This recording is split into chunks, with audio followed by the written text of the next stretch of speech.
stepped out, blinking against the pale lavender light that bathed the towering palace before him. It was unlike anything he had ever seen. Spires stretched into the sky like glass fingers, and floating platforms moved silently around the complex, carrying people who wore garments shimmering with light. The air smelled faintly sweet, like a mix of metal and flowers, and even the wind seemed alive, carrying whispers of a world far older and more advanced than Earth. Alex had been invited to this palace not as a guest of honor, but as an observer, a human representative sent to understand the alien court. He had prepared, studied the customs, and practiced polite greetings in the alien language, but nothing could have prepared him for the moment he first stepped inside the grand hall. The hall was enormous, its walls covered with glowing panels showing constellations and strange worlds. Crystal chandeliers hovered without chains, casting soft light over the polished floor. Aliens of all shapes and sizes moved gracefully, their eyes sharp, their expressions unreadable.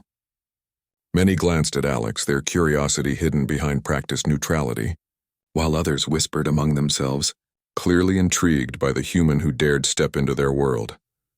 And then she appeared. Lyra, the princess, walked into the hall with the confidence of someone who owned not just the room, but the entire planet. Her presence was magnetic, her long silver hair glinting in the soft light, her eyes a striking mix of violet and gold. Every movement she made was deliberate, a dance of grace and authority. The court fell silent. Even the hovering platform seemed to pause mid-air. Alex felt a knot in his stomach as their eyes met. It was not just curiosity he saw in her gaze. It was recognition, intensity, and something he could not quite name. The chatter of the court faded into a dull hum. Every other being in the room seemed to disappear. Then before Alex could even think of how to react, she turned to her parents, the king and queen, standing tall and regal at the center of the hall. "I want him," she said. The words were clear, deliberate, and echoed through the hall. A hush fell over the room. Aliens who had been observing from the edges froze mid-step. Even the palace staff, who had seen the princess make bold decisions before, looked shocked. Alex froze too, his mouth dry, unsure whether he had heard correctly. The idea that a princess, this powerful, untouchable figure, could simply declare she wanted him was unbelievable. Her parents, calm and composed despite the weight of their daughter's statement, exchanged a brief glance. Their eyes, sharp and calculating, studied Alex with interest. It was rare for humans to visit, and rarer still for one to be noticed by their heir in such a direct way. Alex's mind raced. He knew he had to act polite, but nothing in his experience had prepared him for this. He stepped forward slightly, bowing his head, trying to find the words that would not sound foolish. "Your Highness," he began, his voice steady despite the thudding of his heart, "I am honored to meet you." Lyra's lips curved into a faint smile, a mix of amusement and approval. She stepped closer, the flowing silver of her robes brushing the floor. "You do not seem afraid," she said softly, but her eyes pierced straight through him. "Most humans would quake in the presence of my family. Yet you stand tall." Alex blinked, uncertain how to respond. I try to show respect," he said simply. "I am not here to cause trouble." She studied him for a long moment, as if measuring every ounce of his honesty and courage. Then, to his surprise, she laughed, not loudly, but a soft, melodic sound that seemed to lift the tension from the hall. The other aliens, hearing it, whispered among themselves. There was something about the sound that commanded attention, yet it was warm, not commanding. "You are different," she said, her gaze never leaving his. "Different from what I expected." Alex felt both relief and curiosity. "Different? How?" he asked, genuinely interested. He had been judged many times before for his size, for his appearance, even for his calmness in dangerous situations. But he had never been the focus of such scrutiny by a species so far beyond his own. Lyra tilted her head, considering. "Most humans I have read about are fragile, easily frightened, predictable. You are none of these things. You make me wonder." The king cleared his throat. "Princess, remember our customs," he said, his voice calm but firm. "Humans are not like our people. Treat them with respect but caution." Lyra waved him off gently, her attention still fixed on Alex. "I am aware of our customs, Father. I choose to act according to my own judgment." Her gaze softened for a moment and Alex caught a flicker of something unexpected. Trust. The Queen's eyes, wise and discerning, met his. "He is human," she said simply. "Yet there is a promise. Let us observe further before deciding the next step." Alex swallowed hard. He had always thought of humans as small players in a vast universe. Here, in this magnificent palace, surrounded by beings who could crush entire planets if they wished, he felt insignificant. Yet Lyra's words and gaze gave him a strange sense of strength, as if she believed he could rise to the challenge of her world.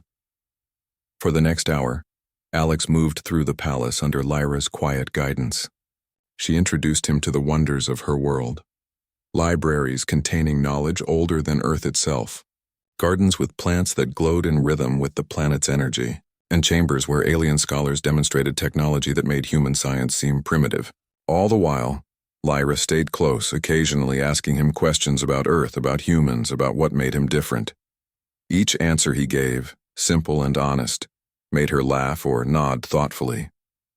She marveled at his calmness, his ability to think clearly under pressure, and his respect for life in all forms. It was a perspective her people often lacked, an unshakable courage rooted not in technology or strength, but in heart and mind.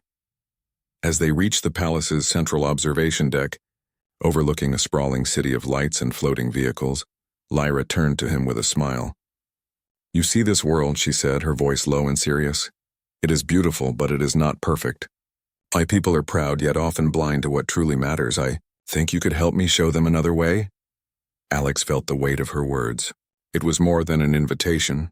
It was a challenge. To navigate this alien society, to survive its politics and power struggles, and to perhaps somehow make a difference.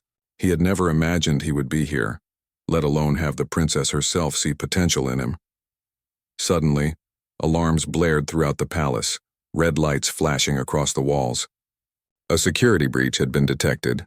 An unidentified ship was approaching the planet at high speed.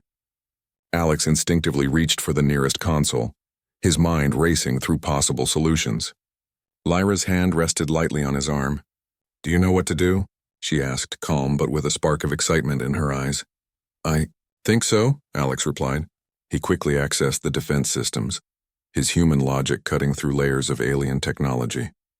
Lyra watched, impressed as he analyzed the situation, making decisions that even the palace's top strategists would have paused over. The approaching threat seemed minor, yet Alex treated it with seriousness and precision. He redirected energy shields, rerouted communication lines, and issued commands with clarity. For the first time, many of the court's members murmured in surprise. This human was more capable than they expected. When the threat finally passed, Lyra clapped softly, a gesture that made Alex's chest swell with a mixture of pride and disbelief. "See?" she said with a grin. "I knew you would not disappoint me." Alex, still catching his breath, could only nod. "I just did what seemed right," he said, feeling both humble and exhilarated. Lyra's gaze softened, her violet gold eyes studying him with an intensity that made everything else fade. "You are extraordinary," she whispered, "perhaps more than even I realized." As the night settled over the alien city, Alex realized something profound. He had stepped onto this planet as an observer, unsure of his place. Yet the princess's words, her trust, and the challenges of the day had shifted everything. He was no longer just a human among aliens. He was someone who might change the way her people saw humanity. And Lyra, the princess who had declared she wanted him, was not just intrigued. She was invested in what he could become. The palace doors closed behind him as he followed her to the royal quarters, a world of possibilities stretching ahead. He did not know what awaited tomorrow, but he understood one truth clearly. His life, and perhaps the fate of an entire world, was about to be transformed. He had arrived as a visitor, but tonight, he felt the first spark of something far greater, a bond, a challenge, and the chance to prove that humans could shine even among the stars.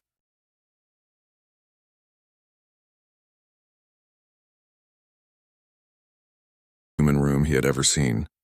The walls shimmered faintly, responding to movement and sound, while the bed seemed to float slightly above the floor, supported by invisible energy fields. Despite the unfamiliarity, he felt a sense of calm.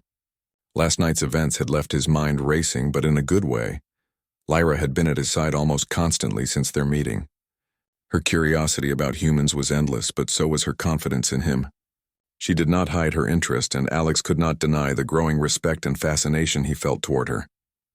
This was a princess unlike any leader he had studied in history books or seen in diplomacy manuals. She was bold, intelligent, and daring, yet capable of warmth and subtle humor. As he prepared for the day, an alarm echoed through the palace again.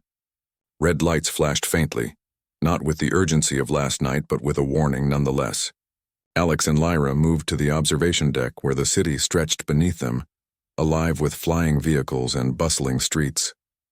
Another intruder? Alex asked, scanning the monitors. Lyra shook her head. No, something worse. There's a signal. A distress call from the outer colonies. One of our border stations is under attack, and the fleet is delayed. They need immediate help or thousands could be lost. Alex's heart thumped. The magnitude of responsibility was staggering, but he did not falter. Show me the maps. Tell me everything you know. For the next hour, Lyra briefed him in detail. Alex asked questions, clarifying information, understanding the technology, and quickly forming a plan. The colonists were surrounded by hostile forces, unknown but highly organized. The palace fleet would not arrive in time, and the risk of mass casualties was high. You think we can help? Lyra asked, her voice a mixture of concern and hope. Alex looked at her, determination settling in his chest. We have to try. There's always a way. They moved to the command center, a vast circular room filled with consoles and alien operators. Alex quickly assessed the situation, realizing that the standard defense protocols were too slow.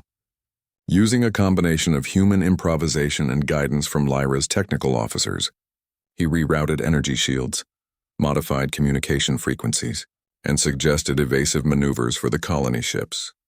The alien officers watched skeptically at first, but they could not ignore the clarity in his instructions. Slowly, they began following his lead, and the operations room hummed with coordinated action. Alex noticed Lyra standing beside him, watching intently, her hands resting lightly on the edge of the console. He could see admiration in her eyes, but also something more: trust, respect, and a quiet hope that he would succeed. Minutes passed, and the first wave of enemy ships came into view on the tactical screens. They were fast, heavily armed, and ruthless. Yet Alex did not panic. He directed the palace fleet, giving precise commands to intercept the attackers while coordinating evacuation routes for the colony ships. His mind worked faster than any human or alien had expected, anticipating movements, predicting attacks, and adjusting defenses in real time. Lyra leaned closer, her voice low. You're incredible. I have never seen anyone react like this under pressure. Alex shook his head. I'm just using logic and observation. That's all humans have sometimes, thinking fast and staying calm. The alien officers murmured among themselves. Some were impressed, others shocked. For centuries, humans had been underestimated in this galaxy. Here was one human, a single individual orchestrating a defense that could save thousands. The enemy ships launched their first assault. Lasers streaked through space, striking the colony vessels. Shields flickered, and explosions rocked the holographic displays. Alex's hands moved over the console, rerouting power, directing evasive maneuvers and predicting enemy patterns. Slowly, the tide began to turn. The enemy forces had expected an easy victory, but Alex's strategies disrupted their formation. Lyra's voice rang out in the command center. Now, Alex, focus on the left flank. They are exposing a weak point. He acted instantly. Divert all remaining interceptors to the left. Use the energy channels to boost shield penetration. Prepare the secondary cannons! The alien fleet responded with precision, executing Alex's plan flawlessly. The enemy ships began to falter, their attacks becoming less coordinated. One by one, they were pushed back, retreating into the void of space. Cheers erupted in the command center, but Alex did not celebrate. He kept monitoring the systems, ensuring the safety of the colony ships until the threat had fully passed. Finally, after what felt like hours but was only minutes, the last of the enemy vessels vanished. The colony stations reported no casualties, their gratitude palpable even through the alien communication interface. Alex leaned back, exhausted but exhilarated. Lyra stepped closer, her eyes shining. You saved them, she said softly. Every single one. You are extraordinary, Alex. He shook his head, feeling humbled. I just did what needed to be done. Anyone would have. No, Lyra said firmly. Not anyone. Humans are underestimated everywhere, and most would falter. You didn't. You stood your ground, trusted your instincts, and protected those who could not protect themselves. That is why I chose you. Alex looked at her, surprised. Chose me? Lyra smiled, her gaze unwavering. Yes. From the moment I saw you yesterday, I knew you were different. Today you proved that human courage and intelligence are not to be ignored. You have earned my respect and something more. The court advisors who had entered the command center after hearing the news of the successful defense looked at Alex with astonishment. Murmurs filled the room. Humans were still rare in this part of the galaxy, often dismissed as weak or primitive. Yet here was one human who had not only survived but had led a successful defense against a formidable threat. The king approached, his expression thoughtful. Alex, he said, his voice steady, your actions today have surpassed what we expected of a human. You have demonstrated courage, intelligence, and leadership. The princess is fortunate to have chosen someone of your caliber. The queen nodded, her eyes reflecting approval. Indeed, you have proven that humanity is capable of greatness. Lyra's judgment in this matter is sound. Alex felt a rush of pride mixed with humility. He had never sought recognition or fame. He had only wanted to do what was right. Yet here, in a palace far from Earth, he had shown what humans could achieve. Lyra took his hand, a gesture both simple and profound. This is only the beginning, she said. There will be challenges, dangers, and decisions that will test both of us, but I trust you to face them. Alex squeezed her hand gently, understanding the weight of her words. I will do my best, he said, his voice steady. Not just for you, but for everyone who depends on us. The rest of the day passed in a blur of introductions, discussions, and planning. Alex met the palace council, alien diplomats, and scholars, each one curious about the human who had altered the course of events in mere hours. Some were skeptical, others impressed, but all recognized that Alex's presence was extraordinary. As night fell over the palace, Lyra and Alex stood once more on the observation deck, gazing at the city lights. The stars above seemed brighter, as if acknowledging the human who had earned his place among them. You changed the way they see humans, Lyra said quietly, leaning slightly on his shoulder. And you changed the way I see you. Alex looked at her, feeling a mixture of awe and warmth. I never imagined I would come here and make a difference, he admitted, or that I would meet someone like you. Lyra smiled, a quiet, genuine expression that spoke of trust, admiration, and a bond forming stronger than either had expected. And yet here you are, she said, proving that humanity, though underestimated, can rise to challenges even the galaxy itself fears. For the first time in his life, Alex understood that being human was not a weakness, it was a strength. Resourcefulness, courage, empathy, and determination were qualities that could shine even in a universe filled with powerful alien civilizations. And now, with Lyra by his side, he realized that his journey had only just begun. The palace doors closed behind them, the lights of the city flickering like distant stars. Alex felt the weight of possibility, responsibility, and connection. He had stepped into an alien world as a visitor, but he had emerged as someone who could shape its future, alongside a princess who had chosen him not because he was the strongest, but because he embodied the very best of humanity. In the quiet of the night, as the city thrummed below, Alex and Lyra stood together, looking toward a future filled with challenges, victories, and the promise of discovery. Humanity had a place in the stars, and he had just taken his first step, not just as a human, but as a hero in a galaxy that would soon learn never to underestimate the courage, heart, and brilliance of a single individual from Earth.